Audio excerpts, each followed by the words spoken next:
ನಮ್ಮ ತಂತ್ರಜ್ಞಾನ ವಿಜ್ಞಾನ ಎಷ್ಟೇ ಮುಂದುವರೆದಿದ್ರು ಕೂಡ ನಮ್ಮ ಸಮಾಜದಲ್ಲಿ ಮಾಟ ಮಂತ್ರ ಹಾಗೂ ನಿಧಿಗಾಗಿ ನರಬಲಿ ಕೊಡುವಂತಹ ಘಟನೆಗಳು ಮತ್ತೆ ಮತ್ತೆ ಮರುಕಳಿಸ್ತಾ ಇದೆ. ಇದಕ್ಕೆ ಉದಾಹರಣೆಯಂತೆ ನರಬಲಿ ಕೊಟ್ರೆ ನಿನಗೆ ನಿಧಿ ಸಿಗುತ್ತೆ ಅಂತ ಜ್ಯೋತಿಷಿ ಹೇಳಿದ್ದ ಮಾತನ್ನ ನಂಬಿದ ವ್ಯಕ್ತಿ ನಡು ರಸ್ತೆಯಲ್ಲೇ ಮಚ್ಚಿನಿಂದ ಕೊಚ್ಚಿ ಕೊಲೆ ಮಾಡಿರುವಂತಹ ಘಟನೆ ನಡೆದಿದ್ದು ಇದು ತಡವಾಗಿ ಬೆಳಕಿಗೆ ಬಂದಿದೆ. ಹೌದು, ಜ್ಯೋತಿಷಿ ರಾಮಕೃಷ್ಣನ ಮಾತು ಕೇಳಿ ಪ್ರಭಾಕರ್ ಎಂಬಾತ ಹಿಂದೆ ಮುಂದೆ ನೋಡದೆ ನರಬಲಿ ಕೊಟ್ಟೇ ಬಿಟ್ಟಿದ್ದಾನೆ.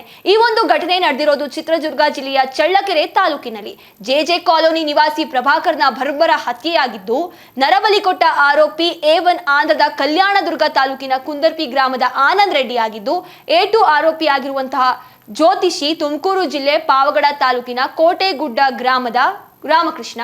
ಈ ಬುರ್ಡೆ ಜ್ಯೋತಿಷಿ ರಾಮಕೃಷ್ಣ ಆನಂದ ರೆಡ್ಡಿಗೆ ಪರಶುರಾಂಪುರದ ಪಶ್ಚಿಮದಲ್ಲಿ ನರಬಲಿ ಕೊಟ್ರೆ ನಿನಗೆ ನಿಧಿ ಸಿಗುತ್ತೆ ಅಂತ ಹೇಳಿದ್ದಾನೆ. ಆನಂತರ ಆ ರಕ್ತವನ್ನ ಮಾರಮ್ಮ ದೇವಿಗೆ ಅರ್ಪಿಸಲು ಕೂಡ ಹೇಳಿದ್ದಂತೆ.